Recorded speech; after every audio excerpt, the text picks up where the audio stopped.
Okay, obadde onnyonnyola nga nkubuuzizza nti abakola family planning erijjukiro tugambye basindika emyoyo, basindika olw'okuwona ali ku family planning ku nsi omwoyo tegusobola kujja lazima so afuna lubuto. Ki ekibaawo yakikulagako n'akunnyonnyola oba wakiyigako n'okitegeera? Ya kakati mu eri ebanga family era wolituuka balikulaga bwolibo ng'olokose ng'okoze ebirungi kubanga waliwo okulokoka n'ovaayo eyo gy'oli n'okola nnyo kutuuka mu ggulu lyokusatu. Ya awo olina okubanga kyobula eyo bagendayo abaana most cases n'abantu abatukuvu. N'ekirala bano abalina engule balina kapasite etambula agenda mu ggulu lyokusatu n'eryokubiri kuba baba owninga baba bafuuse ng'abakozi. Ya kakati bwe twatuuse awo kubanga there's image which I saw in that place nenkaaba mu spiritual eiziga neribeera nga likola ki agatonya kubanga that's why you see bwe mbadde njinyumya eziga ligavudde from nowhere because it is hurting when you are the one seeing it. Kati wambuziza nti wano aba family planning I know government eyinza okwogera naye it's not of God kubanga bakuwa amagi 10 nga olina okuzaalamu baana 10 that means ogenda zaala abaana 2 oba 3.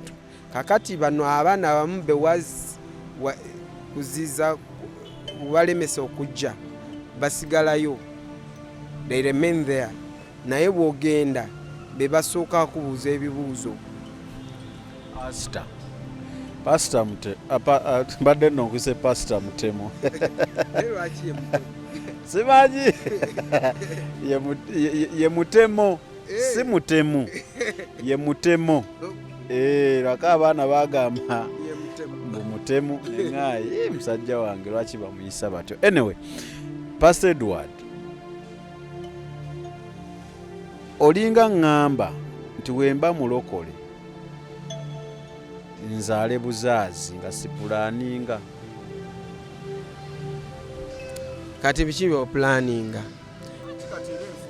Enfuna yange njibala tikakati mu time ebyaddala nze Sami nsobola abaana 3 4 okitegeera kati so akuzaala abaana 15 at the end of the day abaana bano wembaleeta mu nsi manyi batera balina babagando bakibawogera nti buli mwana ajja n'omukisa gwe sikigaana naye ngenda basomesa nti ngenda balabirira nti ngenda babeezaawo nti asolinga ngamba nti wobeera nga oli mulokole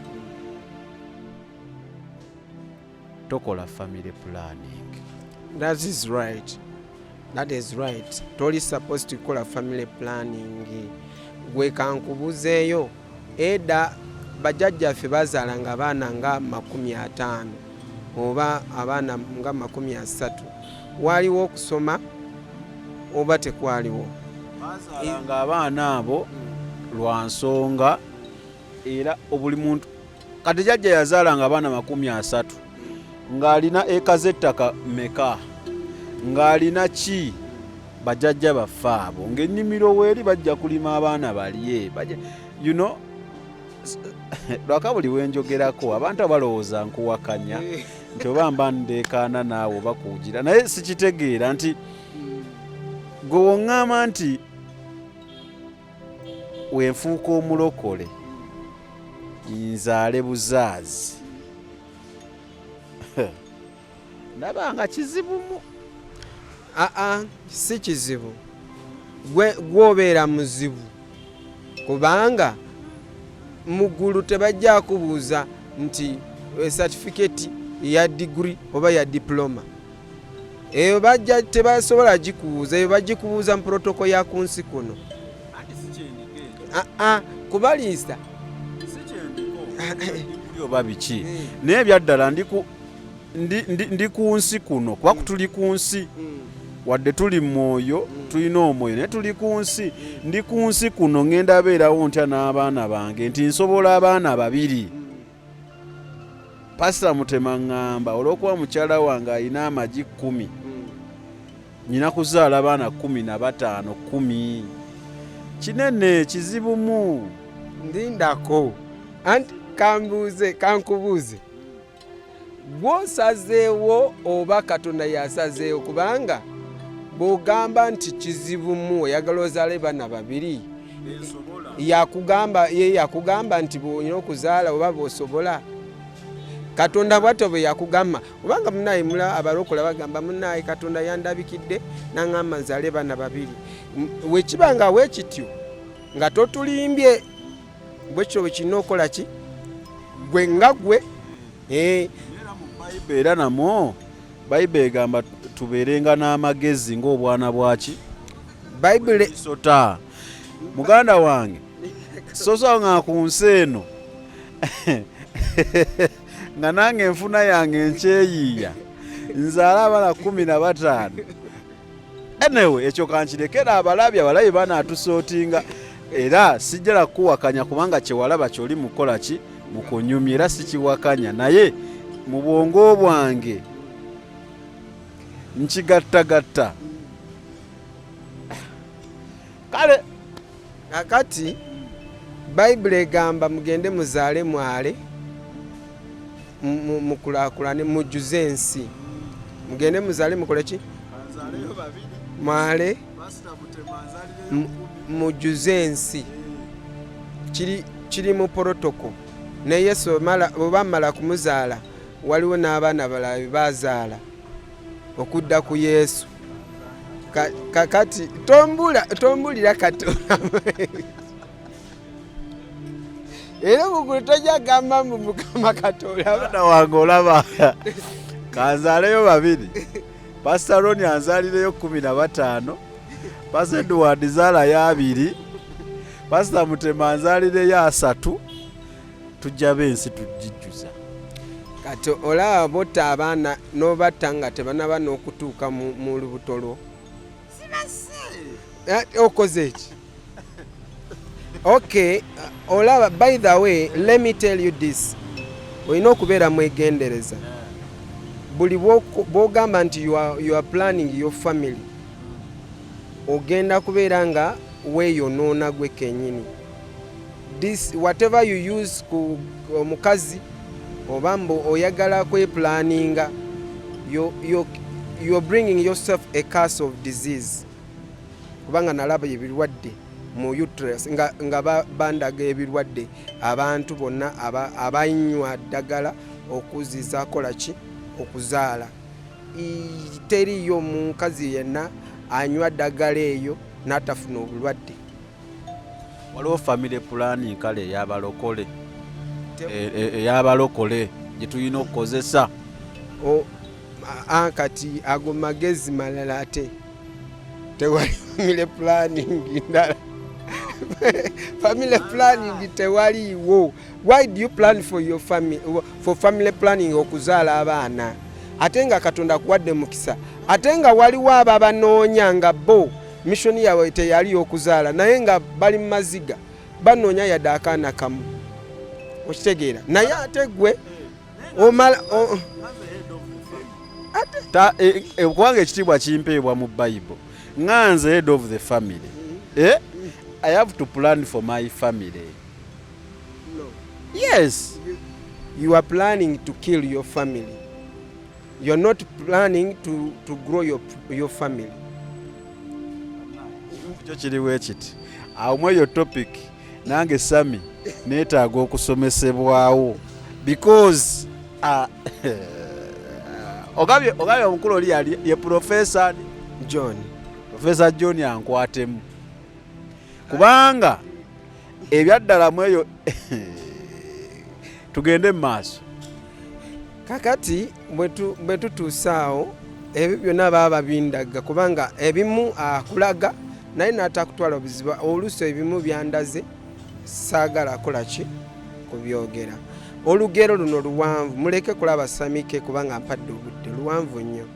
kakati ndowooza mbale njaga tuveewo awo kubanga byali bingi nnyo according to the family issues bingi nnyo ffe abaleaders ba family tweteekako olugezigezi nti ffe twagala tusinge Katonda amagezi tupulaninge weplantingamu obuntu mugundi mupirit plan bukunywa omusaayi bukuleetera kansa ofuna birwadde nga totegedde notandika kwekwasa munaye simanyi gye kyava and yet wakola family planning gye batakugamba okitegeera.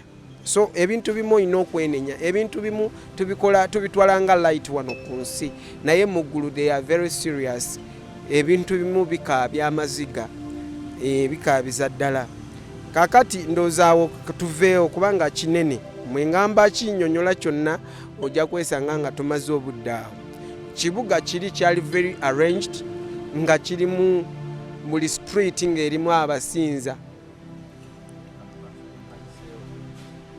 Oyo yenna ali yali mu kulaba oli musajja wa Katonda oli pasita yenna ali eyo ng'omanyi osobola okujja ku kamera wano ne tusomesa about family planning. Contact me.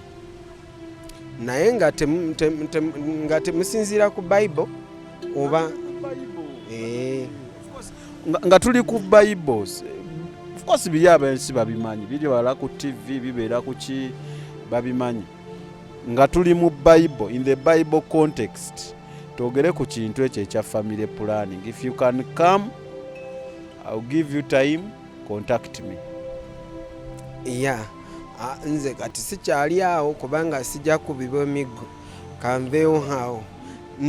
Kati ebyo awo tunyonyodde obulungi otegedde si kyekyo omaze kutegeera ngeri abantu bakolebwamu ne bajjamu.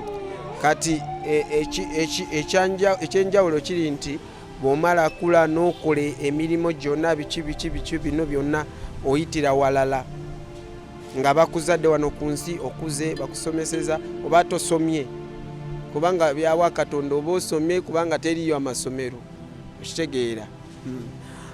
Kati wano nagamba munaye tuveewo kubanga waliwo byendeseewo awo wawanvu nnyo ne tugenda naningiza ekibuga bulungi naye nga ebbali n'ebbali w'ekibuga muvaayo akawoowo owunyiza ng'owulira oyagala osigale ng'ossa naye nga waliwo abasinza nga babeera basinza mu kibuga ekyo. Mulimu amayumba mawanvu diri are very shining, mulimu enguudo ezo z'ezzaabu nga zaaka otambulako nga weeraba wansi kwegamba. Kati ne tugenda n'agamba ngenda kutwala mu gavumenti y'eggulu kubanga bingi biri awo mbibuuse.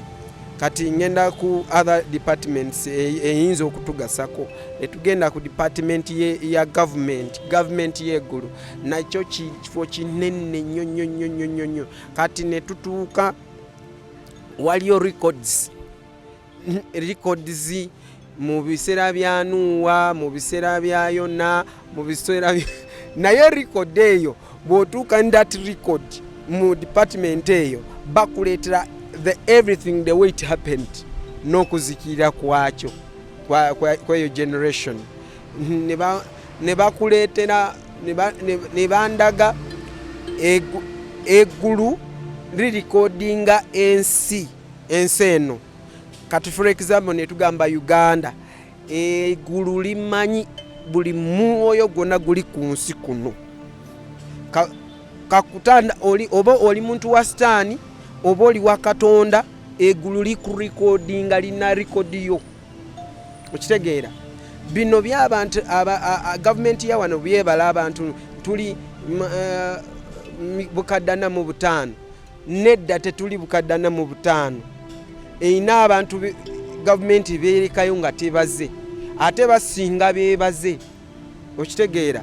Kati oyinza okusanga saawa zino just lwakuba soogedde ku ggulu oyinza okusanga rekodi ya wano nga tuli mu bukadde 10 ng'obaze n'abaana na buli kimu kyonna mukulu n'obajjajja n'abaani bonna okitegeera naye nga lwakuba eno gavumenti yetetuukira ddala deep kubala buli muntu nga bw'ali kati ne bandaga nti generation ne generation nga ensi eze neebaawo obukumi n'obukumi bw'emyaka okitegedde eno nsi gy'olinnya eyo eri ku ttaka eyo ettaka lyolaba eryo as 100 and thousands of years weruddewo ne bandaga ensi ne bandaga ne space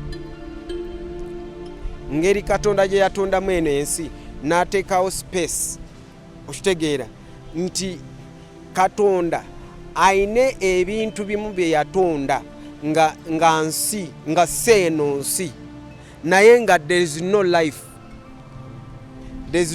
on those other tuziyite ki okay wano baziyita planets ate wano planets eri mu ggulu si lulimi lw'eggulu okay kale tukozese planets nti there is no life in other planets nandaga nga other planets ziwandula omuliro okitegeera nga yo planets eba yaki eyo nga yo ya muliro nga ndaga emyezi nyenye ne space eno gyolaba eno n'empewo eno gye tusse eno the air we breathe okitegeera byonna nandaga why eno nsi yaffe namu lwaki eriko obulamu okitegeera eriko obulamu because Katonda yatonda ensi eno kuyita mu kwagala okitegeera kati bwe yatonda eno ensi naffe abantu n'atuwa obuyinza okitegeera ng'ayagala tugabanyeeko ki obuyinza bwe ku nsi kuno kubanga ye takola kitazaala kati ng'ayagala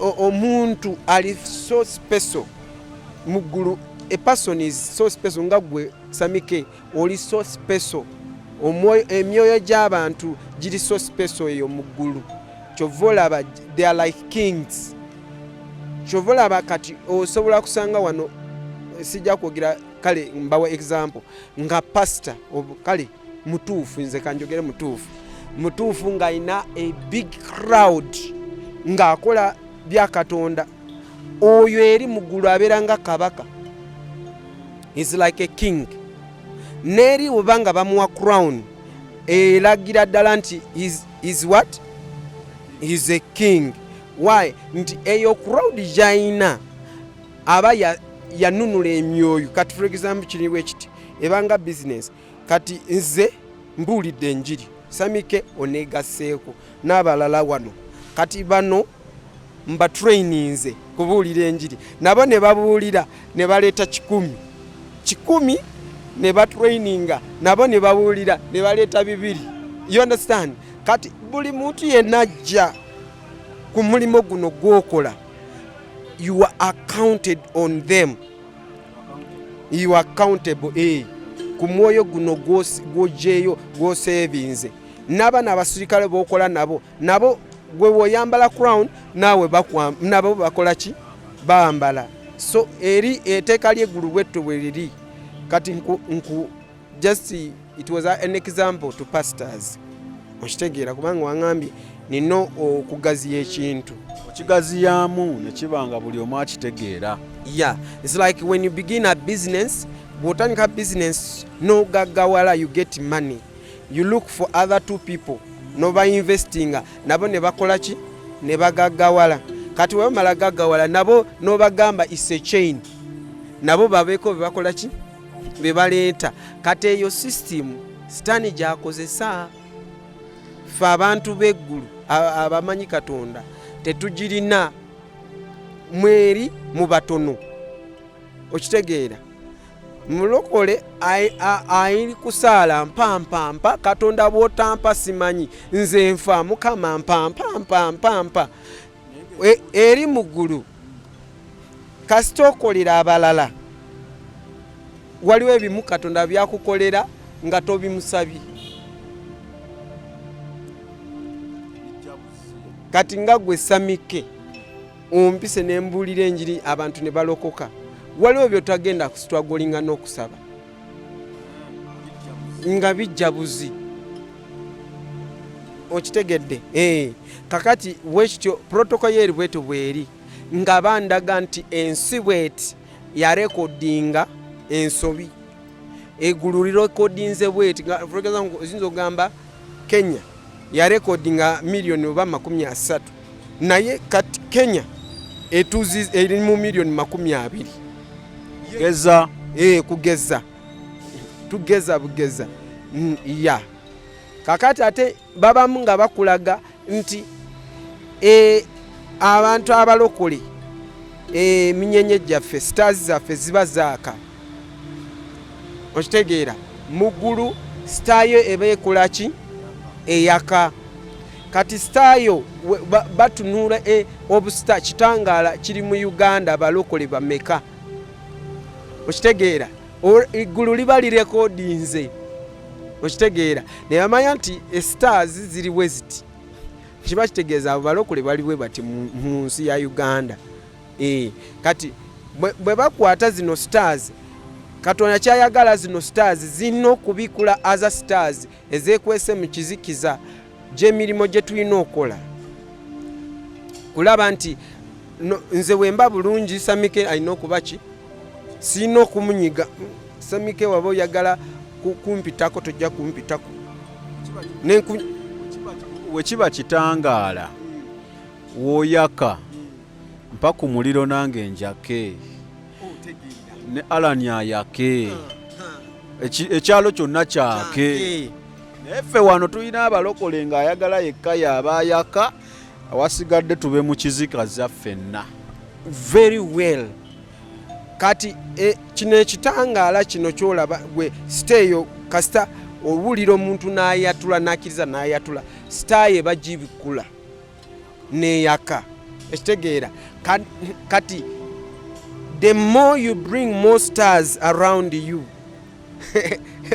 the more authority mugulu okitegeera kakati the more stars sitani aba agenti bo gye bawininga the more souls I mean ya spirits gundi geena gye wininga the more capability nti sitani afuna banji basobola kuwininga ate bana balina stars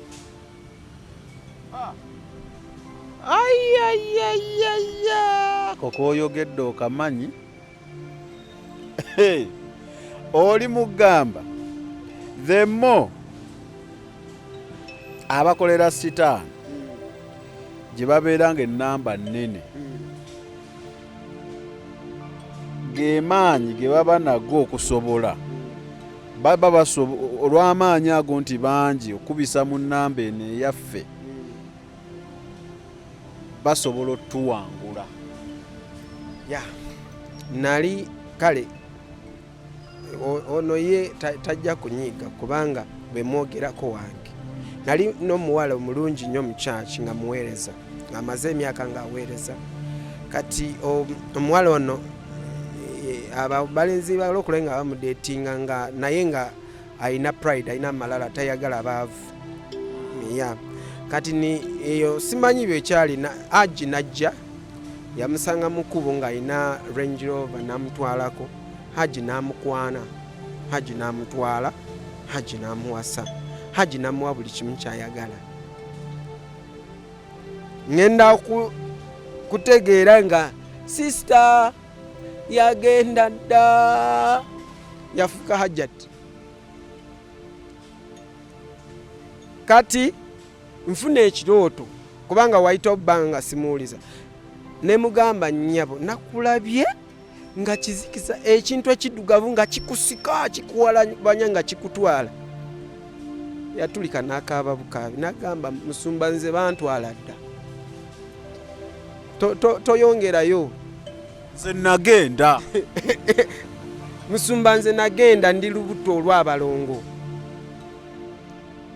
musajja yangulira ennyumba nina ennyumba wano naye musajja ampa ekiyungu mu wiiki ampa lunaku lumu tuli bakazi bangi sente buli kyenjagala nina oba oyagala nkuweeko ne mugamba nsaakubidde kusaba sente nyabo nensalako simu nengamba wa yadde bagamba tubeere emikwano gyabwe naye kansooke nsibemu nangaawo no anti bayibuli ekkiriza muntu kunyigamu katonotono naye si nnyo egamba tozibye obudde ng'okoze eki ng'onyiize naye nina right kubanga ndi mu mubiri olina okunyiigamu kakiyaaye okitegedde ekyo ndeese live example eryo eggulu likaaba bamalayika be bakaaba nnyo okitegeera bakaaba nnyo kati abagenze kukolera sitaani kati bamalayika be tebasobola kubeera active okitegedde tebasobola kubeera active kati nkuleetedde ekintu kyotegedde bulungi kati eggulu buli kadde every second gyolaba edduka bweti eggulu liba mu lutalo n'ekizikiza ate olwo luba lutalo lwa gavumenti na gavumenti nti gavumenti ye Uganda eyina eggulu lyalyo separated musanga bamalayika ba Samike ba Pastor Edward na everyone around Uganda okitegeera kati n'abakizikiza nabo baje bali eri kati buli omu alina strategic kuwininga souls eno neeno buli dakika oba olaba oli bamututa bamuza kwegamba olabiranga olabanga oli bamuzeeyo kati wano waliwo oluusi bamulwanidde bamuziza ogamba banaye kiki kino kyendiko ali bwenakunyumiza nti olaba oli wa sitaani asinziira eri n'asindika ekikompola kijeeno ngenda kulaba bamalayika nga bakikwata nga bakizaayo ne kibutula awo myoyo ne gifa amini sitaani mizimu ne gifa kati babeera bwe batyo olutalo tebiyimirira nti manyi oba baakoye no bajja until when Jesus comes back okitegedde olutalo luno lwonna kati wetuvaawo kubanga nja ku budde busigadde butono wetuvaawo ne bandaga the way the devil uses wisdom knowledge and understanding nga mu bazungu basoma protoko ya sitaani kubanga bya sitaani bikopinga byaki bya Katonda kati bo tebalina ttima tebalina futwa ku muntu lwaki nti muntu yenna wabanga alina talent oba alina ekintu baba bakiplaninga to help the generation to come. That's why you see they are ruling us. Okitegeera bajja oli wabanga tamusobola kuyamba nga kinene nnyo they create a group to push that dream over vision okusituka waggulu kati ffe Mukama atuwa ebintu kuva mu ggulu ne tubituulirira tetulina n'oba okigamba omuntu waba kuyambyeko atuuka watuuse n'akoowa because it is not joint effort. Nze nava mu kusaba abantu obuyambi Pastor Edward nfaafaagana n'ebintu byange webinnema nga binnema wembikola Mukama yeebale naye nze okusaba obuyambi kakati ne bandaga nti that's how fast they are kubanga bo bwe baba mu ntebe za sitaani eri balaba ekyo kintu idea gyoleese kiki kyegenda kuforcing ensi mu maaso eyo because every generation amagezi gaayo eba ekula n'obwongo n'emyoyo giba migezi kusingako the other generation ezajja olwo tuli mu gavumenti y'eggulu bandaga sections and sectors. Kale olunaku lwaleero omusajja era naye muggyemu information nyingi nyonyoka muleka awummule tujja tandikira awo ku gavumenti ey'eggulu bwe tunaddamu okukwatagana. Njagala nkuwa omukisa guno osembyeyo by'oyagala okusembyayo, last remarks ozituwe, ne byagala olekera abalabi paka we tunaddamu okukwatagana nga Mukama atuwadde obudde twongereyo emboozi eno kati tubadde tutuse ku gavumenti y'eggulu n'okutumira otumireyo basatu bamala, ab'amakulu ennyo basatu. Njagala kwebaza abaana Team Dubai, sijja kwogera omwomu, Team Saudi, Team Canada, Team UK, Team USA, mwena mbatwaliddemu mukwano gwange wa Toronto. Ye ali so special. Team zonna mwena we muli, kino kyendiko oba kyendi, buli lunaku kali kantu nkatemayo nenkaleeta wano nti bantuma okuwa this message to the whole world. Naye Mukama mulungi, Sami yanonda platform yonna entwala to the whole world begins here. Kitegeera, it may be you or someone else, it may be a company or something else which can help. Kitegeera, Team Uganda kale Team Africa, kubanga nzo ogamba naye musumba fe kati ate. Kitegeera, kale all of us fena njagala abazaamu amaanyi nti this silokompoka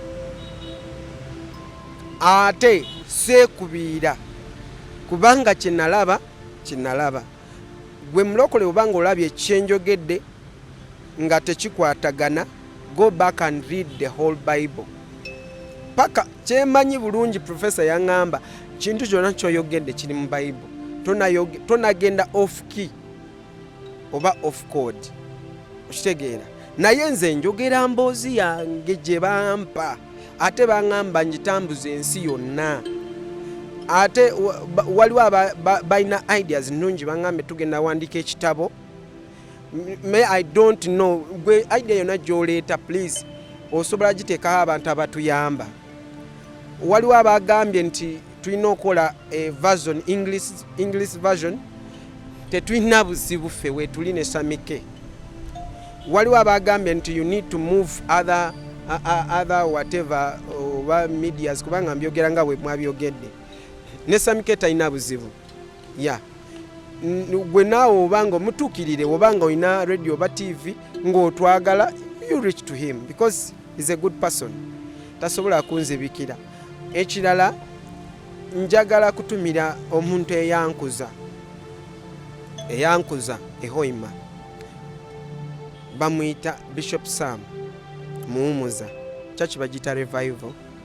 Yankuza nantraininga, nantwala mu hard missions nga nkyali kato.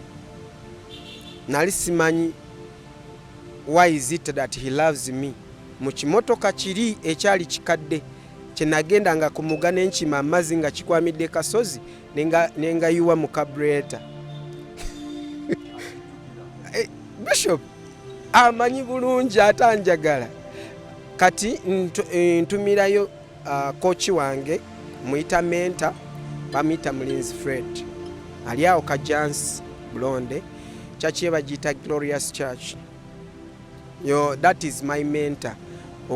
Bwe nakula ye yankwata kutuuka kaseera kano kendimu. Okitegeera. So njagala kwebaza abantu bonna bankwatiddeko bangi, abapastors abanene mu kibuga, abama banjagadde, Bishop Kiganda n'abalala bisijja aboogera kubanga bangi. Njagala kwebaza abantu bonna abankubidde ne beebaza, n'abantu bonna banzizaamu amaanyi, abantu bonna balina ideas behind it. We are not here creating our own stories.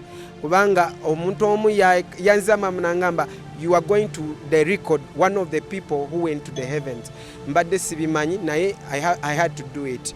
Mukama mwagala nnyo kubanga antusiza mu kifo kino ng'alina ekigendererwa.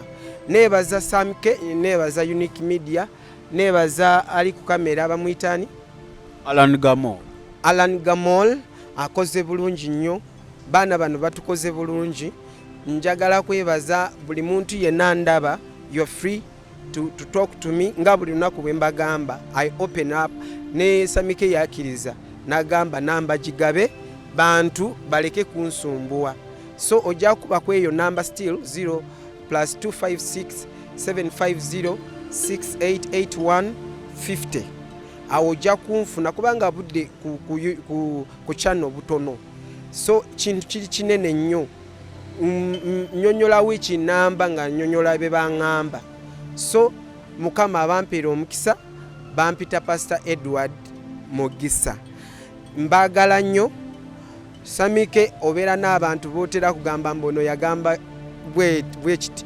Tokyayinayo balala ng'omusajja wo oli bwe twasembayo naye nga tugamba nti yagamba teri kuwaayo biweewaayo. Yagala nkuweeyo omu mumpe. Nabadde n'omusajja era y'omu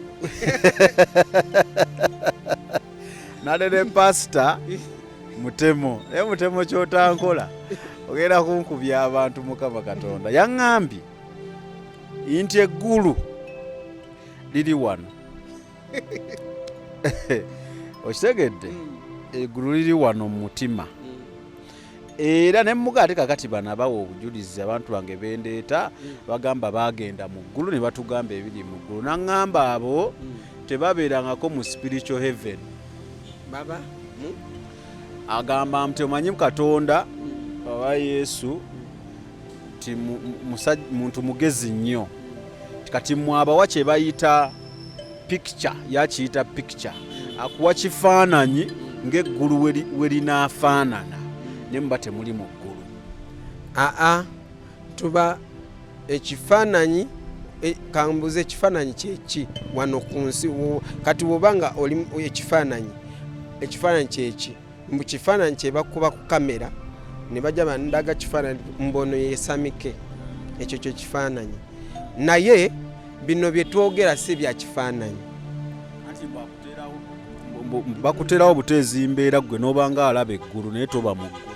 Ekirala kyenjagala amugamba musajja ono eggulu teriri wano.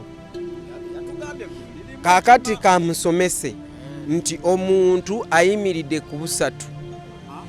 N'omusajja oyo yampita mirundi 3 ogwokusatu we nafuluma nti omuntu oyimiridde ku spirit, ku soul and the body.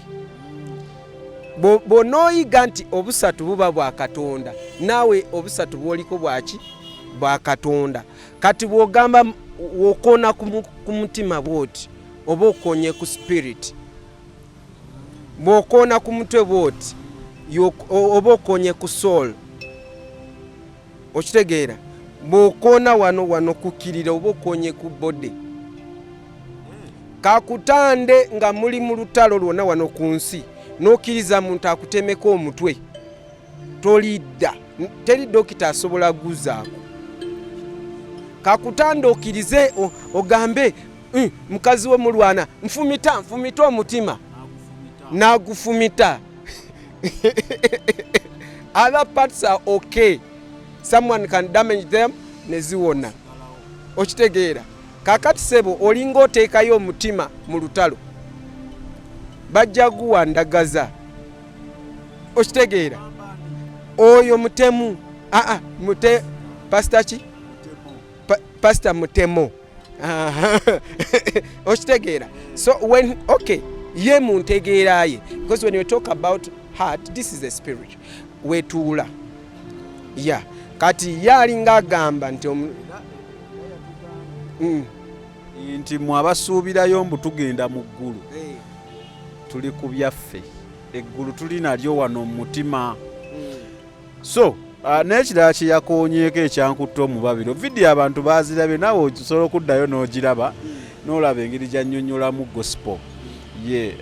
Yatugambye Matthew, ekitabo kya Matthew, ekitabo kya Luke, ekitabo kya John n'ekitabo kya Mark we mbaseerabidde. mbwe ebitabo ebyo tabibala ng'ebiri mu New Testament. Abibalawa. Okay.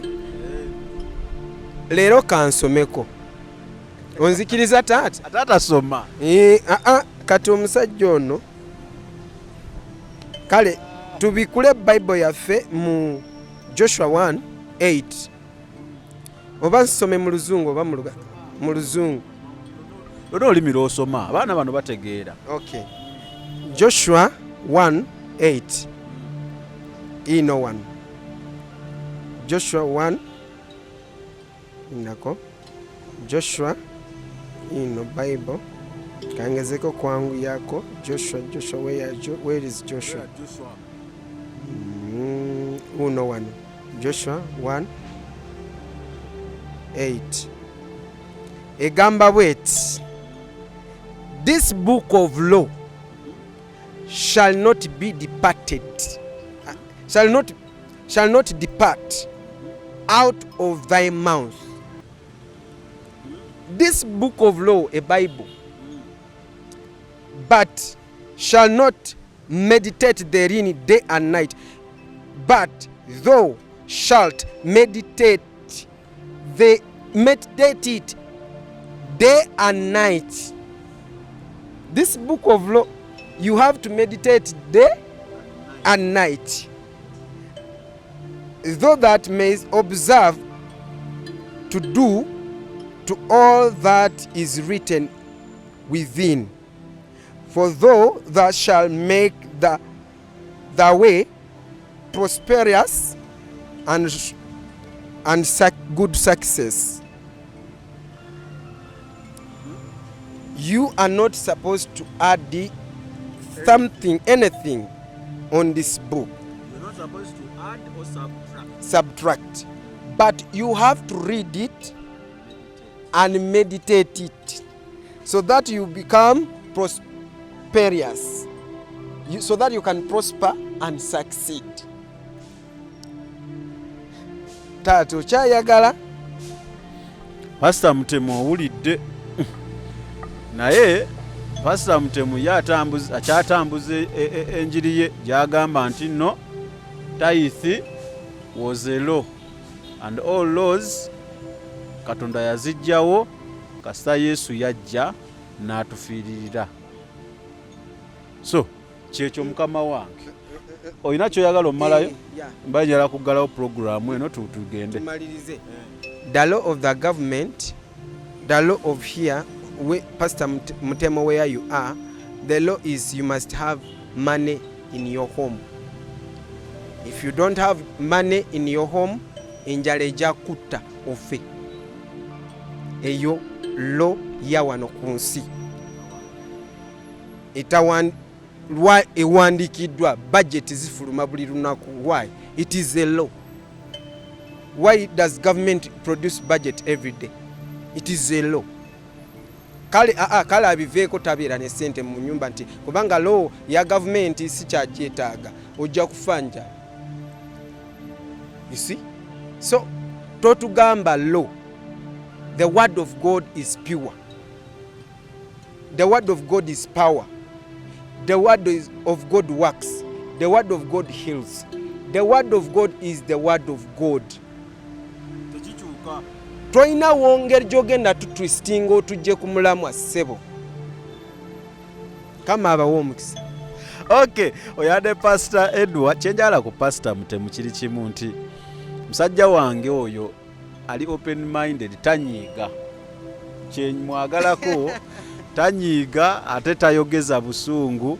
So kyemwagalako nti ate kyenamulabyeko off camera niwaba ina kyabadde tamanyi ng'akitegedde akyembulesinga n'akiteekinga on.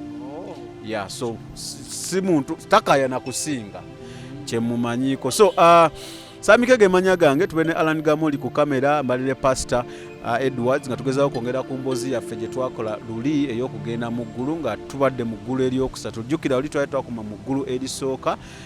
So naye tumazeeyo tujja mufuna tuddemu tumweyongeze tugezaako okunyumya emboozi nga tugiteeka mu context oba oliawo gwe gyoyinza okutegeera. The events mubanoonyeeko ku bintu by'okutimba, then JS Medical Hubs bakola ku bintu bya kujjanjaba nga bakozesa habo. Then media shed yeri okutraininga mwana oyo okubeera nga alina skills ezo. Nja kulekera gwe omulokola alaba nga nsiibula ekibuuzo kimu. Katonda okeera ku makya n'ofukamira n'osaba n'okabira Katonda kitompa kino lwaki tompa kino era otampa kino abamba mwana obudde otampa kino Mukama nga manya tonjagala gundi nga wamuwadde kino. The question is Katonda wali omuwadde ki, wali omukoledde ki? Tugenze.